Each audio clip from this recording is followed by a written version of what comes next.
Hey, hello, assalamu alaikum, and welcome back to yet another brand new episode of Being Low. So, ഇന്നത്തെ നമ്മുടെ video is all about bridal skincare tips. എനിക്ക് തോന്നുന്നു which is a most requested video തന്നെയാണ്. എനിക്ക് കുറേ comments ചെയ്യുമോയെന്ന് വെച്ചിട്ട് വരാറുണ്ട്. പിന്നെ ആസ് എ മേക്കപ്പ് ആർട്ടിസ്റ്റ് നമ്മൾ കുറച്ച് ഡിലേ ആക്കിയെന്ന് എനിക്ക് തോന്നുന്നു. എനിവേസ് നമ്മൾ ഇന്ന് എല്ലാ ടോപ്പിക്സും കവർ ചെയ്യുന്നുണ്ട്, starting from your diet, body, hair and your skin. പിന്നെ ഓൾസോ നിങ്ങൾക്ക് ഒരു 3 months അല്ലെങ്കിൽ ഒരു 2 months time before your wedding time ഉണ്ടെന്നുണ്ടെങ്കിൽ ഡെഫിനറ്റ്ലി ഈ വീഡിയോ കണ്ടിരിക്കുക. കാരണം നമ്മൾ സില്ലി ആക്കി വിടുന്ന കുറെ കാര്യങ്ങളാണ് നമ്മൾ ശ്രദ്ധിക്കേണ്ടത്. അത് ശ്രദ്ധിച്ച് ഗ്രൂം അപ്പ് ചെയ്ത് കഴിഞ്ഞാൽ you will have a glowing skin, healthy hair and you will be in good shape. So ഞാൻ എന്തായാലും പറഞ്ഞ് ലാഗ് അടുപ്പിക്കുന്നില്ല. Let's get started.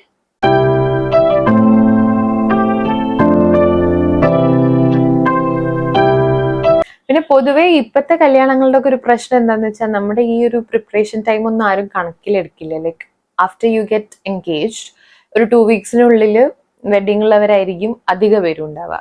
പക്ഷെ ഈ ഒരു 2 weeksന്റെ ഉള്ളിലൊന്നും നിങ്ങൾക്ക് എന്ത് തന്നെ നിങ്ങൾ ചെയ്താലും അതങ്ങോട്ട് എഫക്റ്റീവ് ആവാനുള്ള സമയം ഇല്ല ആക്ച്വലി. അപ്പം മാക്സിമം നിങ്ങളൊരു 3 months എങ്കിലും ചോദിച്ച് മേടിക്കുക. ലൈക്ക് എൽഡേഴ്സിന്റെ അടുത്ത് ലൈക്ക് എനിക്കൊന്ന് പ്രിപ്പയർ ആവണം എന്ന് പറഞ്ഞിട്ട് ഒരു 3 months എങ്കിലും ചോദിച്ച് മേടിക്കുക.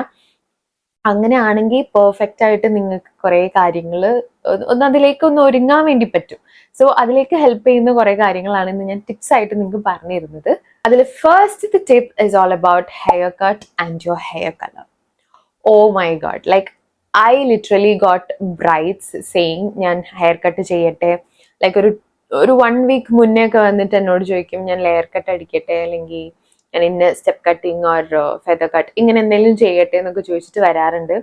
But to be honest guys, നമുക്ക് നിങ്ങളൊരു 5 days അല്ലെങ്കിൽ ഒരു 1 week മുന്നേ ഒക്കെ പോയി ചെയ്തിട്ടുള്ള ഹെയർ കട്ടിൽ ഹെയർ സ്റ്റൈലിംഗ് ചെയ്യാൻ ഭയങ്കര ബുദ്ധിമുട്ടാണ്. സോ എനിക്ക് മാത്രമല്ല എല്ലാ മേക്കപ്പ് ആർട്ടിസ്റ്റുകൾക്കും ബുദ്ധിമുട്ടായിരിക്കും. അങ്ങനെയുള്ള കേസസും അത് മാത്രമല്ല കേട്ടോ. ഇപ്പം നിങ്ങൾ ഇപ്പം പെട്ടെന്ന് പോയിട്ട് നിങ്ങൾ ഹെയർ കളർ ചെയ്തു, but you didn't like your hair colour. അങ്ങനെയാണെങ്കിൽ നിങ്ങൾക്ക് മാറ്റാനുള്ള ടൈം ഇല്ല. You got just 5 days before your wedding. അതുപോലെ തന്നെ ഹെയർ കട്ട് ചെയ്തു, you didn't like the whole look. അങ്ങനെയാണെന്നുണ്ടെങ്കിൽ നിങ്ങൾക്ക് അത് മാറ്റി ചിന്തിക്കാനോ അല്ലെങ്കിൽ ഡിഫറെന്റ് ഒരു ഓപ്ഷൻ ട്രൈ ചെയ്യാനോ ഉള്ള ടൈം ഇല്ല. So definitely try to do your haircut and your hair colour before ഒരു 5 or 6 months മുന്നേ തന്നെ ചെയ്യാൻ വേണ്ടി നോക്കുക. അറ്റ്ലീസ്റ്റ് ഒരു 3 months മുന്നെങ്കിലും ഹെയർ കട്ട് നിങ്ങൾ എന്തായാലും ചെയ്യാൻ വേണ്ടി നോക്കുക. ഹെയർ കളർ ഇസ് പിന്നെയും ഫൈൻ, ഹെയർ കട്ട് നിങ്ങൾ ലാസ്റ്റ് മിനിറ്റിലേക്ക് വെക്കരുത് പ്ലീസ്. പിന്നെ നമ്മൾ പെട്ടെന്ന് പോയി ചെയ്ത് കഴിഞ്ഞാൽ നമുക്ക് ഇഷ്ടപ്പെട്ടില്ല, അല്ലെങ്കിൽ നമ്മുടെ ലുക്ക് ആകെ മാറിയില്ലെങ്കിൽ ലുക്ക് ആകെ കൊളായി എന്ന് പറഞ്ഞിട്ട് നമ്മൾ ഇമോഷണലി ബ്രേക്ക് ഡൗൺ ആവും. പ്രത്യേകിച്ച് നമ്മൾ ഗേൾസ് ആണ്, നമ്മുടെ കാര്യത്തിൽ എന്തെങ്കിലും ഒരു പ്രശ്നം വന്നു കഴിഞ്ഞാൽ നമുക്ക് ഇത്തിരി മതിയല്ലോ, will be like stressed out and അതിന്റെ മേലെ പിന്നെ ഫുൾ ടെൻഷൻ ആയിരിക്കും. ഓൾറെഡി നമ്മളെ ഒരുപാട് കാര്യങ്ങൾ മാനേജ് ചെയ്തുകൊണ്ടിരിക്കുന്ന ഹെക്ടിക് ഷെഡ്യൂൾ ആയിട്ടുള്ള ടൈം ആയിരിക്കും അത്. സോ ഇങ്ങനെയുള്ള കാര്യങ്ങളൊക്കെ നിങ്ങൾ പ്രയോറായിട്ട് ചെയ്ത് വെക്കാൻ വേണ്ടി ശ്രദ്ധിക്കുക. The next tip which is the tip number 2, being in shape. അപ്പം ഈ ഒരു സമയം എന്ന് പറയുന്നത് നമ്മൾ വെഡിങ് ഷോപ്പിങ്ങിന് ഇറങ്ങുന്ന സമയമാണ്, വെഡിങ് ലെഹങ്കാസ് പർച്ചേസ് ചെയ്യുന്ന സമയമാണ്. അപ്പൊ നമ്മൾ ഈ കുറെ ട്രയൽ ഫിറ്റിംഗ്സ് ഒക്കെ ചെയ്യുന്ന സമയത്ത് നമ്മളൊക്കെ അതിൻ്റെ ഉള്ളിൽ കൊള്ളണം, അല്ലെങ്കിൽ നമുക്കത് ഒരുപാട് ലൂസ് ആവാനൊന്നും പാടില്ല. നമുക്ക് ഐ ലുക്ക് ഗുഡ് എന്നുള്ളൊരു ഫീല് നമുക്ക് ട്രയൽസ് ഒക്കെ ചെയ്യുമ്പോൾ തോന്നണം, അല്ലെങ്കിൽ we should not feel bad about our own body എന്നുള്ളത് കൊണ്ട് it's important that we should be in shape. അപ്പൊ ഇതൊന്നും നമുക്ക് വെറും 2 ആഴ്ച അല്ലെങ്കിൽ ഒരാഴ്ചന് സമയം കൊണ്ടൊന്നും അച്ചീവ് ചെയ്യാൻ പറ്റുന്ന കാര്യങ്ങളല്ല. അതൊക്കെ നമ്മൾ നേരത്തെ ശ്രദ്ധിക്കണം. സോ അതിന് നിങ്ങൾ maximum exercise, workout, yoga or else എന്തെങ്കിലും ഡാൻസ് പ്രാക്ടീസോ സുംബ പ്രാക്ടീസോ എന്തെങ്കിലും ചെയ്യാൻ വേണ്ടിയിട്ട് ശ്രദ്ധിക്കുക. നമ്മൾ വെയിറ്റ് ലോസിനും അതെ ഞാനത് പറയുന്നത് ലൈക്ക് ടു ഫാറ്റ് ആയിട്ടുള്ള ആൾക്കാർക്ക് മാത്രമല്ല, ലൈക്ക് ടു സ്ലിം ആയിട്ടുള്ള ആൾക്കാരും ശ്രദ്ധിക്കേണ്ട കാര്യമാണ്. You should be in good shape. Okay, എന്നാലേ ഡ്രസ്സ് ഇട്ടാൽ നമുക്കൊരു കറക്റ്റ് ഫിഗർ കിട്ടത്തുള്ളൂ, ലൈക്ക് ഒരു കറക്റ്റ് സ്ട്രക്ചർ കിട്ടത്തുള്ളൂ. സോ ഈ കാര്യങ്ങളൊക്കെ എന്തായാലും മെയിൻറ്റെയിൻ ചെയ്യാൻ, അല്ലെങ്കിൽ അറ്റ്ലീസ്റ്റ് ഒരു പ്രാക്ടീസ് ഒരു റുട്ടീൻ ആക്കി കൊണ്ടുവരാൻ നോക്കുക. ഒരു 3 months ടൈമിൽ തന്നെ U will have A drastic change, I promise. ഒരു 3 months ടൈം നിങ്ങൾ കൺസിസ്റ്റന്റ് ആയിട്ട് ചെയ്യുകയാണെന്നുണ്ടെങ്കിൽ ഡെഫിനറ്റ്ലി ചേഞ്ചസ് ഉണ്ടാവും. സോ എന്തെങ്കിലും നിങ്ങൾക്ക് ഇഷ്ടമുള്ള ഒരു ആക്ടിവിറ്റി ചെയ്യാൻ വേണ്ടിയിട്ട് നോക്കുക. Yoga is very good. Exercise ചെയ്യണം, ജിമ്മിൽ പോകണം എന്നുള്ളവർക്ക് you can start your gym workouts. വീട്ടിലിരുന്നിട്ടുള്ള വർക്ക്ഔട്ട്സ് സ്റ്റാർട്ട് ചെയ്യാം. Okay, so this is what you should do that to be in good shape. Tip number 3, hair removal. അപ്പം ഹെയർ റിമൂവലിനെ പറ്റിയിട്ടും ഒരുപാട് പേര് എന്നോട് ഡൗട്ട്സ് ചോദിക്കാറുണ്ട്. അപ്പം ഹെയർ റിമൂവൽ മെയിൻ ആയിട്ട് ഞാൻ റെക്കമെൻഡ് ചെയ്യുക ഒരു 2 to 3 months മുന്നേ ഒക്കെ നിങ്ങൾ ലേസർ ചെയ്യുകയാണെന്നുണ്ടെങ്കിൽ it's A very good option. Okay, പക്ഷെ അറ്റ് സെയിം ടൈം നിങ്ങൾക്ക് അത് അഫോർഡബിളും കൂടെ ആയിരിക്കണം. ഇനിയിപ്പോൾ വാക്സിൻ ആണെന്നുണ്ടെങ്കിൽ ഞാൻ ആക്ച്വലി അത് റെക്കമെൻഡ് ചെയ്യില്ല, because it's too painful. Also നമ്മുടെ സ്കിന്നിൽ ഇങ്ങനെ റൈസ് ആൻഡ് പുൾ ഉണ്ടാവുന്ന സമയത്ത് it will cause very much irritations. അത് എത്ര ആൾക്കാർക്ക് പറ്റും, എത്ര ആൾക്കാർക്ക് പറ്റില്ല എന്നൊന്നും വലിയ ഐഡിയ ഇല്ല. സെൻസിറ്റീവ് ആയിട്ടുള്ളവരൊക്കെ എന്തായാലും അതിനനുസരിച്ചുള്ള റിയാക്ഷൻസ് ഉണ്ടാവും. So be careful. നിങ്ങളുടെ സ്കിൻ കണ്ടീഷനൊക്കെ നോക്കിയിട്ട് വേണം വാക്സിൻ പോയി ചെയ്യാൻ വേണ്ടിയിട്ട്. So this is what I recommend. എപ്പോഴും ലേസർ ട്രീറ്റ്മെന്റ് ആണ് ഞാൻ എപ്പോഴും റെക്കമെൻഡ് ചെയ്യുന്നത്. ഇനി ടിപ്പ് നമ്പർ 4, പിങ്ക് ലിപ്സ്. അപ്പം പിങ്ക് ലിപ്സ് വേണം എനിക്ക് എന്ന് പറയുന്ന കുറേ പേരുണ്ട്, പക്ഷെ എന്ത് ചെയ്യണം എന്ന് അറിഞ്ഞൂടാ. അപ്പൊ അവർക്ക് വേണ്ടിയിട്ട് ഞാനൊരു ചെറിയ ടിപ്പ് പറഞ്ഞുതരാം. ഒബ്വിയസ്ലി നമുക്ക് ലിപ്സ്റ്റിക് യൂസ് ചെയ്ത് കഴിഞ്ഞാൽ വി ഗെറ്റ് പിങ്ക് ലിപ്സ്, പക്ഷെ അത് ഒറ്റ ഡേയിൽ ഒരു 2 hours 3 hours ലാസ്റ്റ് ചെയ്യുള്ളൂ. അത് കഴിഞ്ഞാൽ it will be back to normal. So നിങ്ങൾക്കൊരു നാച്ചുറലി ഗ്ലോയിങ് ആയിട്ടുള്ള ഒരു പിങ്ക് ലിപ്സ് വേണമെന്നുണ്ടെങ്കിൽ what you have to do is ഒരു റോസ് വാട്ടർ സ്പ്രേ എടുക്കുക. Just spray it on a cotton pad. എന്നിട്ട് കിടക്കാൻ പോകുന്നതിൻ്റെ ഒരു 2 to 3 minutes മുന്നേ just dab it on your lips and then overnight വെക്കുക, കിടന്നുറങ്ങാം. അപ്പം അങ്ങനെ ഒരു 2 to 3 months നിങ്ങൾ പ്രാക്ടീസ് ചെയ്യുകയാണെങ്കിൽ ഡെഫിനറ്റ്ലി നിങ്ങളുടെ ആ ലിപ്പിലുള്ള പിഗ്മെന്റേഷൻ ഒക്കെ ഒന്ന് മാറിയിട്ട് it will come to a natural pink colour. എന്തായാലും ഒന്ന് ട്രൈ ചെയ്ത് നോക്കിയിട്ട് just let me know. Okay. Tip number 5, skin expert. അപ്പൊ ഇതൊരു ക്വൈറ്റ് സീരിയസ് ആയിട്ടുള്ള ഒരു പാർട്ടാണ്. കാരണം നമ്മുടെ സ്കിൻ കണ്ടീഷൻ പക്ക വേഴ്സ് ആയിട്ട് ഇരിക്കുന്ന ഒരു സ്റ്റേജ് ആണെങ്കിൽ കല്യാണം അടുത്തു എന്നുള്ള ടെൻഷൻ കാരണം ഒരുപാട് പ്രോഡക്ട്സും ഒരുപാട് ഹോം റെമഡീസും ഇതൊക്കെ നമ്മൾ വാരി വലിച്ച് ട്രൈ ചെയ്യും. പക്ഷെ അങ്ങനെ ഒരിക്കലും ചെയ്യരുത്. കാരണം you got A very little time for your wedding. ആ ഒരു സമയം പരിധി ഉള്ളത് കൊണ്ട് ഡെഫിനറ്റ്ലി നിങ്ങൾ എന്താ ചെയ്യേണ്ടതെന്ന് വെച്ചാൽ ഒരു പ്രോപ്പർ ക്ലിനിക്കിൽ പോവുക, ഒരു പ്രോപ്പർ ഡെർമറ്റോളജിസ്റ്റിനെ കൺസൾട്ട് ചെയ്യുക. ആൻഡ് അവരെന്തായാലും നിങ്ങളുടെ ഹോൾ സിറ്റുവേഷൻ സ്കാൻ ചെയ്തിട്ട് അത് വരാനുള്ള കോസസും റീസൺസും ഒക്കെ എക്സ്പ്ലെയിൻ ചെയ്തു തരും. മാത്രമല്ല നിങ്ങൾക്ക് ഫെർദർ ഡു ആയിട്ട് ചെയ്യാൻ വേണ്ടിയിട്ടുള്ള ട്രീറ്റ്മെന്റ്സ്, പ്രോപ്പർ മെഡിക്കേഷൻസ് ഇതൊക്കെ പറഞ്ഞുതരും. സോ അതൊക്കെ ഒന്ന് കറക്റ്റായിട്ട് ഫോളോ അപ്പ് ചെയ്ത് പോകാൻ വേണ്ടിയിട്ട് ശ്രദ്ധിക്കുക. ലാസ്റ്റ് മിനിറ്റിലുള്ള ഈ ഒരു ന്യൂ പ്രോഡക്ട്സിന്റെ ട്രൈയിങ് ഒക്കെ ഒന്ന് ഒഴിവാക്കിയിട്ട് go to a proper skin expert. Tip number 6, proper nutrition.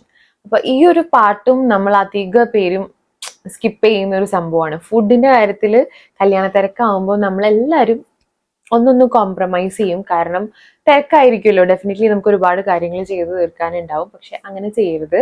അപ്പൊ നമ്മൾ എന്താണോ നമ്മുടെ ബോഡിയിലേക്ക് ഇൻടേക്ക് എടുക്കുന്നത് അതായിരിക്കും നമ്മുടെ സ്കിന്നിലും ഹെയറിലും ബോഡിയിലും ഒക്കെ റിഫ്ലക്ട് ചെയ്യുന്നുണ്ടാവുക. സോ ആ കാര്യം ഒന്ന് മൈൻഡിൽ വെക്കുക.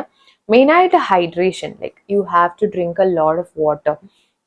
അത് മസ്റ്റ് ആൻഡ് ഷുഡ് ആണ് ഗൈസ്. ലൈക്ക് ഗ്ലോയിങ് സ്കിന്ന് നിങ്ങൾക്ക് വേണമെന്നുണ്ടെങ്കിൽ definitely you should do this.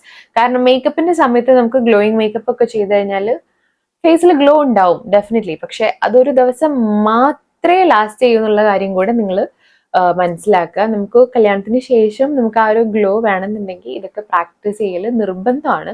So ഇങ്ങനത്തെ കാര്യങ്ങളിലായിരിക്കും അധിക പേരും നമ്മൾ കോംപ്രമൈസ് ചെയ്യുന്നുണ്ടാവുക. അപ്പം അത് ശ്രദ്ധിക്കുക. മെയിനായിട്ട് ഫുഡിൽ നിങ്ങൾ ഡ്രൈ ഫ്രൂട്ട്സ് ഒക്കെ ഇൻക്ലൂഡ് ചെയ്യാൻ നോക്കുക. വാൾനട്ട്, ബദാം, പിസ്ത ഇങ്ങനെയുള്ള ഒരു കൈൻഡ് ഓഫ് ഡ്രൈ ഫ്രൂട്ട്സ് ഒക്കെ അറ്റ്ലീസ്റ്റ് ഒരു സമയമെങ്കിലും കഴിക്കാൻ വേണ്ടിയിട്ട് ശ്രദ്ധിക്കുക. പിന്നെ add more coloured veggies like carrots, beetroots ഒക്കെ ആഡ് ചെയ്യാൻ വേണ്ടി നോക്കുക.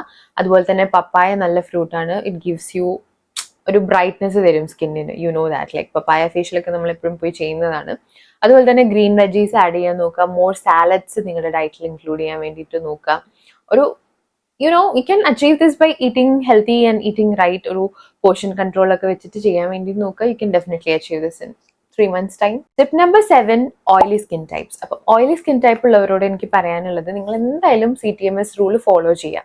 അതായത് ക്ലെൻസിങ്, ടോണിങ്, മോയ്സ്ചറൈസിങ്, സൺസ്ക്രീൻ, ഇത് 4 skip ചെയ്യാണ്ടിരിക്കുക.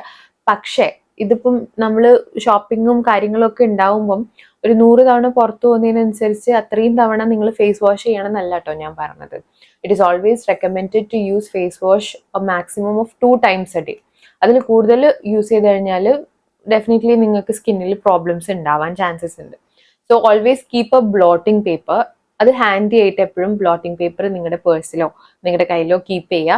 Tip number 8, problematic area. അപ്പോൾ ഈ പ്രോബ്ലമാറ്റിക് ഏരിയനെ കൊണ്ട് ഞാൻ ഉദ്ദേശിച്ചത് if you have enlarged pores, അല്ലെങ്കിൽ any kind of active pimples, അല്ലാന്നുണ്ടെങ്കിൽ നിങ്ങളുടെ ഫേസിൽ റെഡ്നെസ് അല്ലെങ്കിൽ റിങ്കിൾസ്, ഫൈൻ ലൈൻസ് ഇതൊക്കെ ഉണ്ടെന്നുണ്ടെങ്കിൽ ഇതൊക്കെ റെഡ്യൂസ് ചെയ്യാൻ പറ്റുന്ന രീതിയിലുള്ള ഫേസ് മാസ്ക് നിങ്ങൾ യൂസ് ചെയ്യാൻ വേണ്ടിയിട്ട് നോക്കുക. അതൊക്കെ കൺസിസ്റ്റൻ്റ് ആയിട്ട് ട്രൈ ചെയ്ത് പോകണം കേട്ടോ. പിന്നെ ഏറ്റവും സേഫസ്റ്റ് ആയിട്ടുള്ള ഓപ്ഷൻ എന്ന് പറയുന്നത് ഡെർമറ്റോളജിസ്റ്റിനെ കാണിച്ചിട്ട് അവർ പറയുന്ന മെഡിക്കേഷൻ സ്വീകരിക്കുക എന്നുള്ളതാണ്. Tip number 9, power of SPF. അപ്പം നിങ്ങളുടെ സ്കിന്ന് ഇപ്പോൾ മൊത്തത്തിൽ ക്ലിയർ ആണ്, it's all good, but you got wrinkles, you got dark circles and your lips are pigmented. അതെന്തുകൊണ്ടാന്ന് വെച്ചാൽ you are not applying sunscreen on all these areas. അപ്പോൾ എപ്പോഴും നിങ്ങളുടെ ഐലിഡ്സിൽ നിങ്ങൾ സൺസ്ക്രീൻ അപ്ലൈ ചെയ്യാൻ നോക്കുക, ഇയറിൻ്റെ ബാക്ക് സൈഡിൽ അപ്ലൈ ചെയ്യാൻ വേണ്ടി നോക്കുക, നെക്കിലും അതുപോലെ തന്നെ ലിപ്സിലും അപ്ലൈ ചെയ്യാൻ വേണ്ടി നോക്കുക. ഇതിപ്പം ബ്രൈറ്റ് ടു ബീസിന് മാത്രമുള്ള ടിപ്പല്ല കേട്ടോ, ഇത് നമ്മളെല്ലാവരും ഫോളോ ചെയ്തിരിക്കേണ്ട ടിപ്പാണ്. പ്രത്യേകിച്ച് എക്സ്ട്രീം ക്ലൈമറ്റ് ഒക്കെ ഉള്ള സിറ്റുവേഷൻസിലാണെന്നുണ്ടെങ്കിൽ it will definitely help you. Tip number 10, deep cleansing. അപ്പോൾ ഈ ഒരു ടിപ്പിൽ എനിക്ക് പറയാനുള്ളത് എന്താണെന്ന് വെച്ചാൽ, നിങ്ങൾ ഓരോ മാസം കൂടുമ്പോഴെങ്കിലും നിങ്ങൾ ഫേസ് മാസ്ക് യൂസ് ചെയ്യണം. ഈ ഫേസ് മാസ്ക് എന്ന് ഞാൻ ഉദ്ദേശിച്ചത് it should be like sebum production control ചെയ്യാൻ പറ്റുന്ന ഒരു കൈൻഡ് ഓഫ് ഫേസ് മാസ്ക് നിങ്ങൾക്ക് യൂസ് ചെയ്യാം. ഇംപ്യൂരിറ്റീസ് കുറേയൊക്കെ റിഡ്യൂസ് ചെയ്യുന്ന കൈൻഡ് ഓഫ് ഫേസ് മാസ്ക്, അതുപോലെ ഡൾനെസ് കുറയ്ക്കുന്ന. അതിന് ഏറ്റവും ബെസ്റ്റ് ഓപ്ഷൻ എനിക്ക് തോന്നുന്നു ക്ലേ മാസ്ക് ആയിരിക്കും. അത് ഒരു 1 വീക്ക് അല്ലെങ്കിൽ 2 വീക്സ് ഒക്കെ കൂടുമ്പോൾ നിങ്ങൾക്ക് യൂസ് ചെയ്യുകയാണെന്നുണ്ടെങ്കിൽ വളരെ നല്ലതാണ്. പിന്നെ പറയാനുള്ളൊരു കാര്യം എന്താണെന്ന് വെച്ചാൽ, നിങ്ങൾക്ക് ഫേവറേറ്റ് ആയിട്ടുള്ള കുറച്ച് സ്കിൻ കെയർ പ്രോഡക്ട്സ് ഉണ്ടാവുമല്ലോ, ലൈക്ക് നിങ്ങൾ റെഗുലർലി ഫോളോ അപ്പ് ചെയ്ത് പോരുന്ന സ്കിൻ കെയർ പ്രോഡക്ട്സിൽ തന്നെ സ്റ്റിക്ക് ഓൺ ചെയ്യാൻ വേണ്ടി നോക്കുക. ആ ഒരു സമയം വെച്ചിട്ട് നിങ്ങൾ വേറെ പ്രോഡക്ട്സിലേക്ക് സ്വിച്ച് ചെയ്യാത്തതായിരിക്കും ഏറ്റവും നല്ലത്. സോ അതും കൂടെ ഒന്ന് ശ്രദ്ധിക്കുക കേട്ടോ. പിന്നെ അടുത്ത ടിപ്പ് എന്ന് പറയുന്നത് മോസ്റ്റ് ഓഫ് അസ് മറന്നു പോകുന്നൊരു കാര്യമാണ്, which is cleaning your makeup brushes. Okay, അപ്പോൾ നമ്മൾ വെഡിങ് ഷോപ്പിങ്ങിന് ഇറങ്ങുന്ന സമയത്ത് ഡെഫിനറ്റ്ലി നമ്മൾ എന്തെങ്കിലുമൊക്കെ മേക്കപ്പ് മുഖത്തിടും. അപ്പോൾ മുഖത്തിടുന്ന സമയത്ത് നമ്മൾ ബ്രഷസ് യൂസ് ചെയ്യും. അതിങ്ങനെ ക്ലീൻ ചെയ്യാത്ത ബ്രഷസ് ഒക്കെ ആണെന്നുണ്ടെങ്കിൽ അതിനകത്ത് ജേംസ് ആൻഡ് ബാക്ടീരിയ ഒക്കെ അക്യുമുലേറ്റ് ചെയ്തിരിക്കുന്ന ഒരു സംഭവമാണ് ഈ മേക്കപ്പ് ബ്രഷസ് എന്ന് പറയുന്നത്. സോ അത് നമ്മുടെ സ്കിന്നിലോട്ട് ട്രാൻസ്ഫർ ആവും, പിന്നെ നമ്മുടെ സ്കിന്നിൽ ഇഷ്യൂസ് വരും. സോ ഒരു ക്ലിയർ സ്കിന്ന് നിങ്ങൾക്ക് വേണമെന്നുണ്ടെങ്കിൽ always try to clean your makeup brushes, which is very important. Tip number 12, CTMS. അപ്പം നിങ്ങൾ എത്ര തന്നെ ബിസി ആണെന്നുണ്ടെങ്കിലും ഈ ഒരു റൂള് എന്തായാലും നിങ്ങളുടെ AM and PM skin care റൂട്ടീനിൽ ഫോളോ അപ്പ് ചെയ്യാൻ വേണ്ടി ശ്രദ്ധിക്കുക. കാരണം നമ്മൾ ഇത്രയും ചെയ്ത് ഇത്രയും കാര്യങ്ങളൊക്കെ ശ്രദ്ധിച്ച് ലാസ്റ്റ് നിങ്ങൾ കിടന്നുറങ്ങുമ്പോൾ നിങ്ങളുടെ മേക്കപ്പും ഇട്ട് കിടന്നുറങ്ങുകയാണെന്നുണ്ടെങ്കിൽ ഈ പറഞ്ഞ കാര്യങ്ങളിലൊന്നും ഒരു എഫക്റ്റും ഉണ്ടാവില്ല. സോ എപ്പോഴും CTMS രാത്രിയും രാവിലെയും ഫോളോ ചെയ്യാൻ വേണ്ടിയിട്ട് എന്തായാലും ശ്രദ്ധിക്കുക കേട്ടോ. ഓൾസോ ഒരുപാട് സ്കിൻ കെയർ പ്രോഡക്ട്സിലൊന്നും നിങ്ങൾ അന്നേരം കോൺസെൻട്രേറ്റ് ചെയ്യേണ്ട, ജസ്റ്റ് കീപ് ഇറ്റ് മിനിമൽ. ഏറ്റവും സിംപ്ലിഫൈ ചെയ്തിട്ട് നിങ്ങൾക്കൊരു skin care routine follow up ചെയ്യാൻ പറ്റുകയാണെന്നുണ്ടെങ്കിൽ അത്രയും നല്ലതാണ്. സോ ഏറ്റവും last and not the least ആയിട്ട് എനിക്ക് പറയാനുള്ള ഒരു ടിപ്പും കൂടെ എന്താണെന്ന് വെച്ചാൽ, ഞാൻ നേരത്തെ പറഞ്ഞ സംഭവം തന്നെയാണ്, hydration, which is very very very important for everyone out there. Brides to ബീസിന് മാത്രമല്ല കേട്ടോ, for everyone out there. ഇപ്പം എക്സ്ട്രീം ക്ലൈമറ്റ്സ് ആണ് നമ്മുടെ നാട്ടിലൊക്കെ ഉള്ളത്. സോ അത് നിങ്ങൾ എന്തായാലും ശ്രദ്ധിക്കുക. എപ്പോഴും നിങ്ങളുടെ ബോഡി ഹൈഡ്രേറ്റ് ചെയ്ത് കീപ്പ് ചെയ്യാൻ വേണ്ടി നോക്കുക. Then only you will have A healthy and glowing skin. So guys, ഇത്രയൊക്കെയാണ് എനിക്ക് ബ്രൈഡൽ സ്കിൻ കെയർ ടിപ്സിൽ പ്രത്യേകിച്ച് എടുത്തു പറയാൻ വേണ്ടിയിട്ടുള്ള കാര്യങ്ങൾ എന്ന് പറയുന്നത്. ഐ ഹോപ്പ് നമുക്ക് എല്ലാവർക്കും ശ്രദ്ധിച്ചാൽ ചെയ്യാൻ പറ്റുന്ന വെരി ഈസി ടിപ്സ് ഒക്കെ തന്നെയാണ്. അല്ലെങ്കിൽ നമ്മൾ റെഗുലർലി ഇപ്പോൾ ഫോളോ ചെയ്യുന്ന കാര്യങ്ങൾ കുറച്ചൊക്കെ മോഡിഫിക്കേഷൻസ് വരുത്തുന്ന കാര്യങ്ങളെ ഞാൻ പറഞ്ഞു തന്നിട്ടുള്ളൂ. So try to do all this. നിങ്ങൾക്ക് ടൈം ഉണ്ടെന്നുണ്ടെങ്കിൽ ഡെഫിനറ്റ്ലി നിങ്ങളെ ഗ്രൂം അപ്പ് ചെയ്യുക. Do some self care, do some skin care. Okay, നമ്മൾ ആദ്യം നമ്മളെ ശ്രദ്ധിച്ചാലേ നമുക്ക് we can prepare for big things. So അതൊക്കെ ഒന്ന് മൈൻഡിൽ വെച്ചിട്ട് സ്റ്റാർട്ട് ഫ്രം ടുഡേ. പിന്നെ ഇത് നിങ്ങളുടെ കസിൻസ്, ലൈക്ക് കല്യാണമുള്ള കുട്ടികൾക്കോ അല്ലെങ്കിൽ നിങ്ങൾക്ക് അറിയാവുന്ന എല്ലാവർക്കും ഷെയർ ചെയ്ത് കൊടുക്കാനും മറക്കരുത്. പിന്നെ ഈ വീഡിയോ ഇഷ്ടപ്പെടുകയാണെന്നുണ്ടെങ്കിൽ definitely give a thumbs up. പിന്നെ എന്നും പറയുന്ന പോലെ തന്നെ ലൈക്ക്, ഷെയർ, സബ്സ്ക്രൈബ് ആൻഡ് ആ ബെൽ ബട്ടൺ ഒന്ന് പ്രസ് ചെയ്തെടുക്കുക. I'll see you all soon in the other video. Until then, stay tuned. I love you all. Thank you for watching. Lots of love.